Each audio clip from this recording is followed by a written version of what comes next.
Chapter 766. Bawat isa sa mga disipulong ito ay may 6 o kahit 7 marka. Malinaw na nakapasok na sila sa mundo ng ika-6 at ika-7 antas. Boom! Bigla na naman may lumipad. Sa pagkakataong ito, mayroong humigit kumulang 80 katao, na pawang mga elite sa mga disipulo, at ang ilan sa kanila ay nakarating na sa half-step to spirit level. Karamihan sa kanila ay mga marka ng mundong nasa ika-8 antas. Mas nagiging masigla na ngayon. May bumantong hininga. Pakaunti ng paunti ang mga disipulo sa Omnipotent Divine Tablet, ngunit habang paunti, mas tumataas ang antas ng kanilang pagpasok sa mundo. Boom! Sa wakas, isang figure na may malamig na aura ang lumipad. Napakalinaw ng 8 marka sa kanyang katawan. Ang alin? Nagulat ang mga disipulo ng Supreme Peak. Ang 8 world mark sa kanyang katawan ay kitang-kita. Sa loob ng ilang panahon, maging ang iba pang mga elder at master ng academy ay nagsimulang magbigay ng kanilang atensyon dito. Level 9 Lixie. Habang tinitingnan ang aura ni Yang, palihim na pinag-isipan ito ng lahat. Kung tama ang hula ko, may 79% na posibilidad na ang disipulong ito ay papasok sa espirito sa hinaharap. Bukod pa rito, maaaring posible pa nga para sa kanya na malampasan ang espirito. Sa hinaharap, siya ay magiging isang malakas na tao at makakarating sa antas ng master ng akademya. Kung nais ng isang akademya na mapanatili ang kanyang orihinal na estado, kailangan niya ng malakas at sariwang dugo upang suportahan ito. Walang duda, ganoong uri ng tao si Yang. Ang kakayahang makapasok sa ika-8 mundo sa level 9 agility ay nangangahulugan na nalampasan na niya ang antas ng isang piling disipulo. Kung bibigyan pa siya ng mas maraming oras, maaaring posible pa nga para sa kanya na makapasok sa spirit realm. Ang batang ito. Siya talaga ang maitim na kabayo sa labanang ito para sa trono. Sa ika-8 mundo, kahit na wala silang pagkakataong lumaban sa mga susunod na labanan, bawat disipulo ng The Academy ay magkakaroon ng 3 pagkakataong makipagkompetensya para sa kataas-taasang kapangyarihan sa buong buhay nila. Kung papayagan silang lumahok muli, tiyak na magiging 9 na disipulo sa antas ng hari sila, o kahit 9 na disipulo sa antas ng hari. Sa loob ng ilang panahon, maraming The Academies ang nagsimulang tumingin sa The Boundless Academy ng iba. Si Junior Brother Khan. Mukhang hindi pa lumalabas. Habang nakatingin sa Omnipotent Divine Tablet, biglang nagsalita si Amber. Pagkasabi niya noon, bahagyang nagbago ang ekspresyon ng mukha ng lahat. Maaari kayang mas kakilakilabot si Zephyr kaysa kay Yang. Natatakot akong tumigil na ito sa isang partikular na mundo. Total, gaano man kahanga-hanga at kakilakilabot ang isang level 7 agility combat strength, hindi ito maihahambing sa isang piling disipulo. Dahan daw ang sabi ni Dewey Hobbs. Rumble. Bigla na lang nang inag ang makapangyarihang banal na tableta. Lumabas na ang mga eksperto ng ika-9 na mundo. Sa sandaling ito, lahat ay nagulat. Lahat sila ay tumingin sa harap. Totoo nga, karamihan sa mga disipulong natalo sa pagkakataong ito ay nasa 9 na antas ng mundo. Iyan si Jin Zonshan ng Fighting God Palace. Susmariosep, bigla siyang nakapasok sa mundo ng ika-9 na antas. Sunod-sunod na hingal ang narinig. Nakakagulat na batang to. Talagang abnormal ang Fighting God Palace. Anong halimaw? Isang ultimate monster. Sa oras na ito, kahit na malungkot si Jin Zonshan, ang kanyang mga mata ay mas matalas kaysa dati. Kabanata 767. Sumulyap siya sa Supreme Peak ngunit hindi niya nakita si Zephyr. Ang halimaw na ito ay hindi pa lumalabas. Sa sandaling ito, hindi nagkukulang ang mga eksperto mula sa 10 mundo. Ang mga taong ito ay pawang mga piling tao sa mga piling tao, at karamihan sa kanila ay mga nakatataas sa half-step spirit. Bagamat may puwang sa pagitan ng ika-9 at ika-10 palapag, malaki ang pagkakaiba nila. Alam iyon ng lahat. Unti-unting ipinadala ang mga eksperto isa-isa. Natalo ang mga inisyado ng academy at mga disipulo. Ngayon, disipulo na ito ng kalahating hakbang patungo sa espirito. Nagsimulang humusga ang ilang matataas na opisyal. Kung mayroong malaking pagkakaiba sa pagitan ng ika-9 at ika-10 palapag, ang kahirapan ng pagdaragdag ng isa pang patong ay tataas ng husto. Boom! Walang nakakaalam kung gaano nakatagal. Sa wakas, isa na namang disipulo ang nagsimulang lumitaw. Lahat ng mga disipulong ito ay May 11th marka. Malinaw na kahit nalagpasan nila ang ika-11 palapag, paliparin pa rin sila ng gusto na nilang pumasok sa ika-12 palapag. Vince Scheich. Sa pag-aakalang nasa loob pa rin si Vince Scheich, hindi napigilan ng mga disipulo ng Supreme Peak ang bumantong hininga. Ang katotohanang nakaya ni Vince Scheich na kumapit ng napakatagal ay nagpakita na mayroon siyang pambihirang lakas. Pero hindi pa lumalabas si Junior Brother Khan. Parang may mali. Nang maisip sina Zephyr, Ver Murray, at iba pa, ay nagsimulang makaramdam ng kakaiba. Kahit na ang kakayahan sa pakikipaglaban ng isang Zephyr ay higit pa sa kakayahan ng isang ordinaryong tao at kaya niyang lumaban ng higit sa kanyang antas, paano makakatagal si Zephyr sa loob ng ganoon katagal ngayong kahit ang isang eksperto sa half-step to the spirit ay napalipad na. Sa di kalayuan, ang mga mata ni Maxim Callahan, na nakaupo sa plataporma, ay naging seryoso. Bihirang makita sa kanya ang ganitong uri ng kaseryosohan. Boom! Sa wakas, isa na namang disipulo ang lumipad palabas. Si Vince Scheich ng The Boundless Academy yan. Ang figure ay may taglay na nakakatakot na aura na hindi maitago, at agad na nakilala. Sa oras na ito, sa kanyang katawan, kitang-kita ang 12 pandaigdigang selyo. Diyos ko, kakapasok lang ng lalaking ito sa kalahating hakbang patungo sa espiritu. Mas nakakatakot pa siya kaysa sa mga matandang kalahating hakbang patungo sa espiritu. Ang mundo sa ika-12 palapag. Napakasama ng lalaking ito. Natatakot akong kwalipikado siyang maging nangungunang siyam na eksperto sa antas ng hari.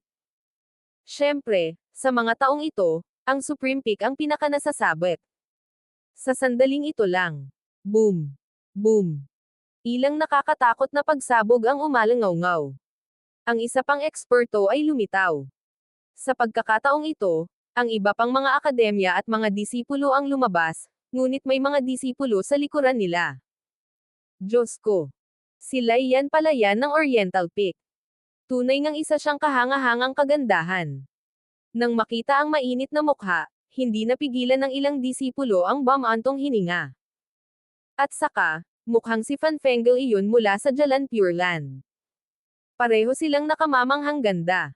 Talagang nakakaakit sila. Kung makukuha ko ang isa sa mga yan, wala akong pagsisisihan sa buhay ko. Unti-unting naglakad palabas ang mga disipulo. Ang pinakamababang palapag ay ang ika-10 palapag, at ang pinakamataas ay ang ika-12 palapag.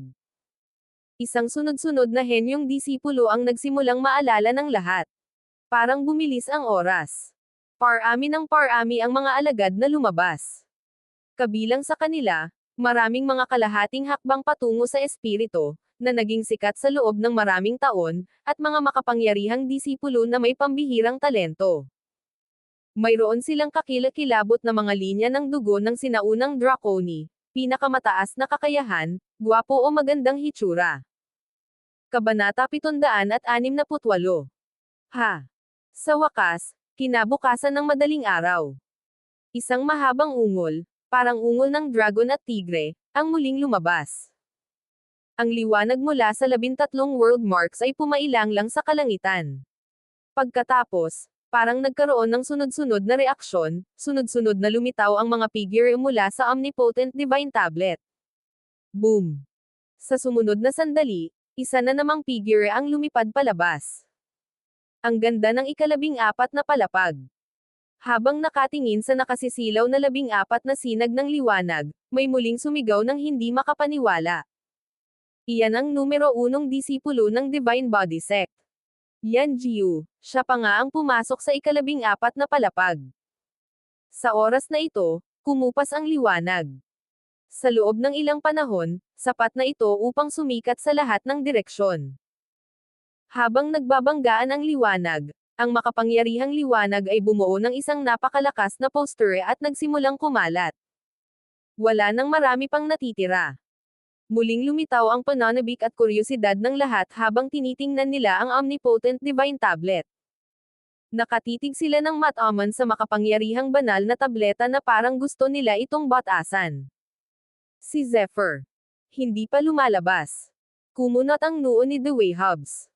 Talaga bang nakakapasok ang lalaking ito sa loob? Kung sa simula pa lang, iisipin niya na si Zephyr ay nasa isang hindi pagkakasundo sa isang partikular na mundo, nakikipaglaban. Gayunpaman, masyadong matagal na iyon.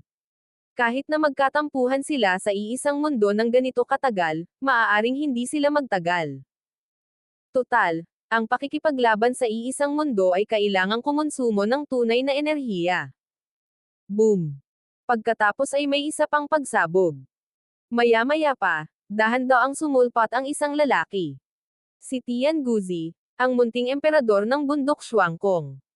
Napasinghap ang lahat nang makita ang lalaki. Nakarating na ang lalaki sa ika-14 na palapag.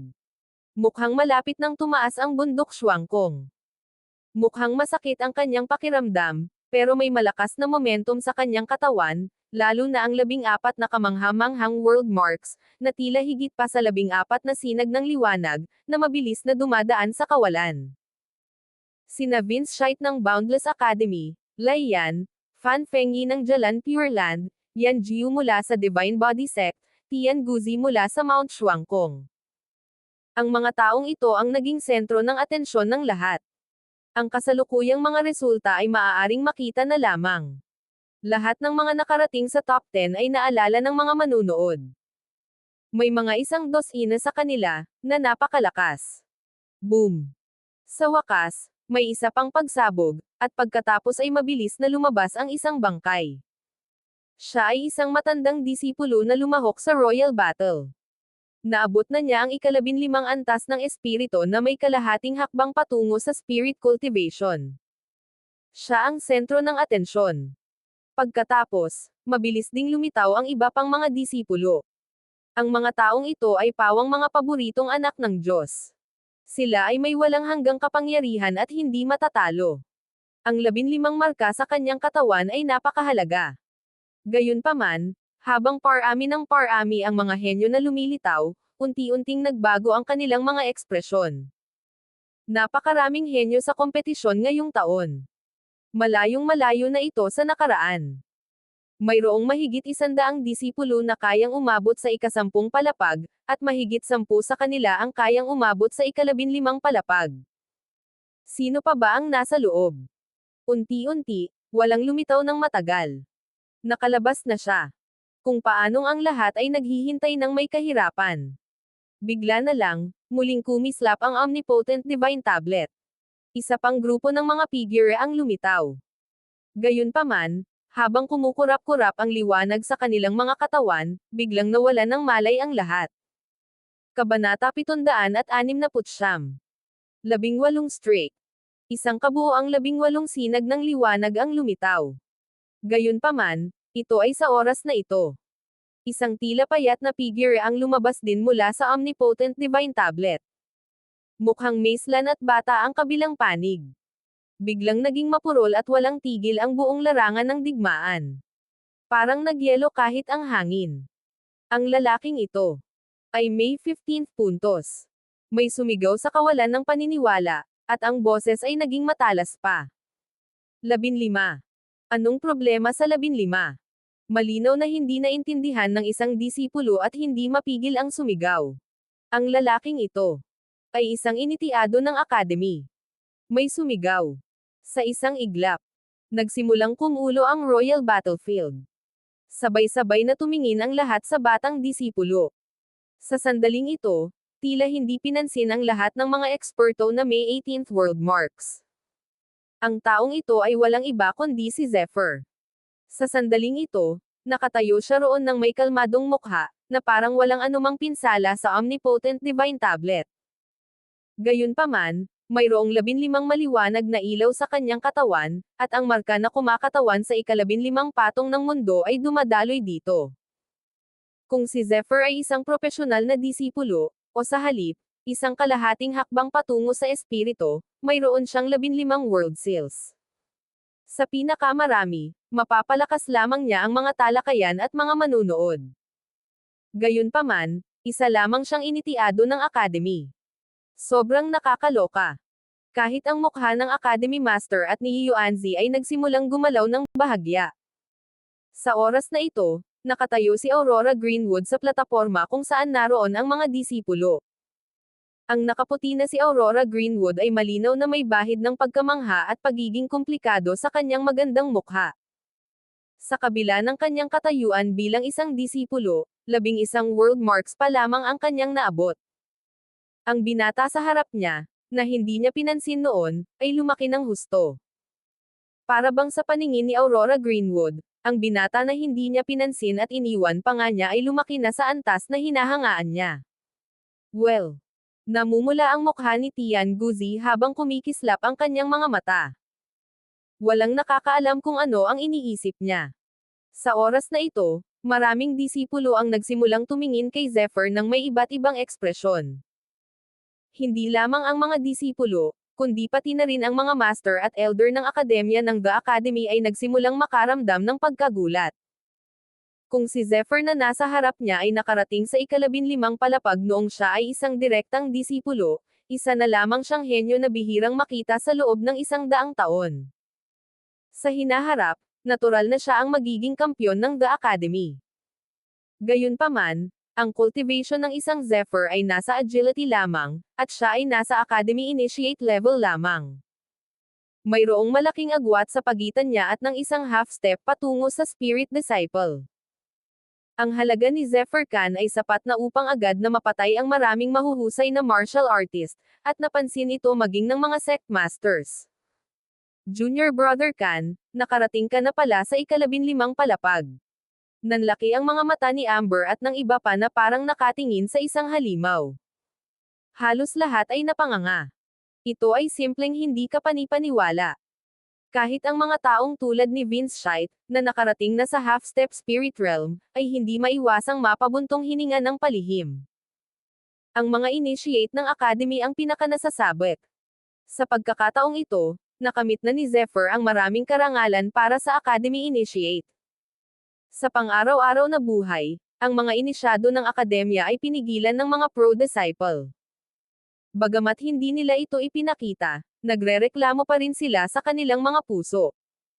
Sa pagkakataong ito, ang paglitaw ni Zephyr ang sumire sa takbo ng sitwasyon.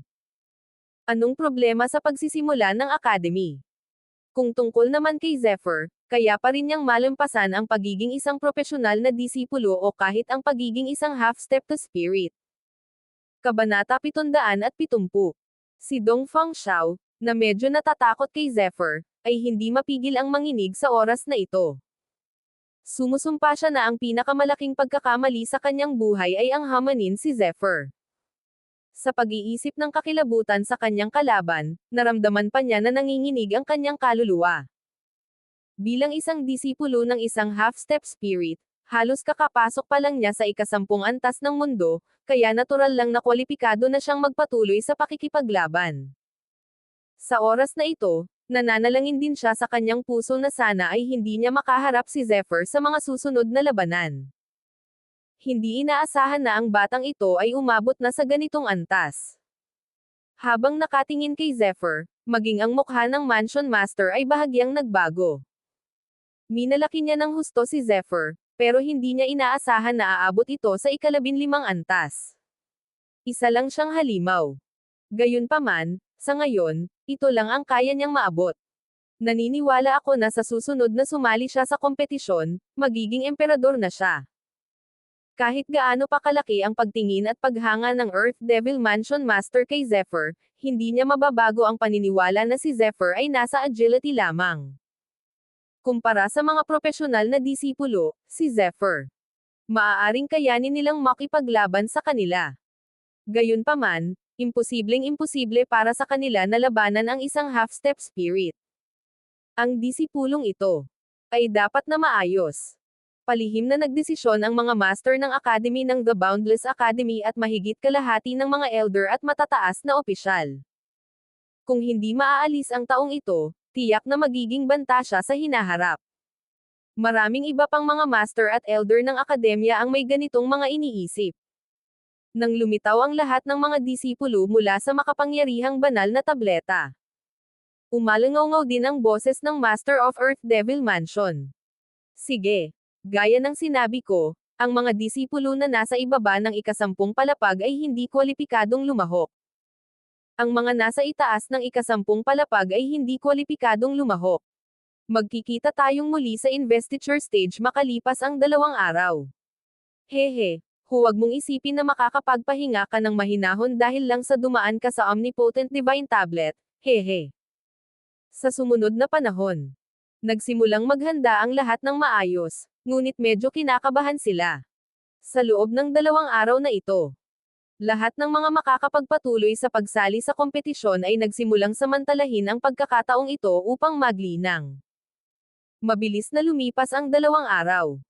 Nang makarating sila muli sa larangan ng digmaan. Sa oras na ito, sa kalangitan sa itaas ng larangan ng digmaan, isang malaking gusali ang lumitaw. Ang kawalan ay pumailan lang, walang kapantay at walang kapantay. Ang gusali ay tila isang martial arts arena, na gawa sa puting batong jade, na bumubuo ng isang bilog. Ang lahat ng mga gusali ay napapalibutan ng mahiwagang tekstura, na siyang nakapalibot sa gusali at bumuo ng isang malaking monolito. Ito na ba ang yugto ng pagtatalaga? Habang nakatitig siya sa gusaling ito, dahan-daang nanginag ang puso ni Zephyr. Kahit hindi niya ginagamit ang kanyang evil breaking eye, malinaw niyang nararamdaman na sa investiture stage na ito, mayroong isang alon na humahampas sa hangin habang patuloy itong kumikislap. Naiisip niya iyon kapag nagpumilit siyang pumasok. Ang nakakatakot na kapangyarihang iyon ay tiyak na kayang hatiin ang katawan ng isang tao sa 2. Ito ang iyong huling pagsusulit, at ang pagsusulit na ito ang magtatakda kung kwalipikado ka bang lumahok sa Royal Battlefield. Sa pamamagitan lamang ng pagsali dito magkakaroon ka ng kwalifikasyon para makipagkumpetensya. Isang magiliw na boses ang dahan-daang lumabas. Si Palace Master Lanhai iyon.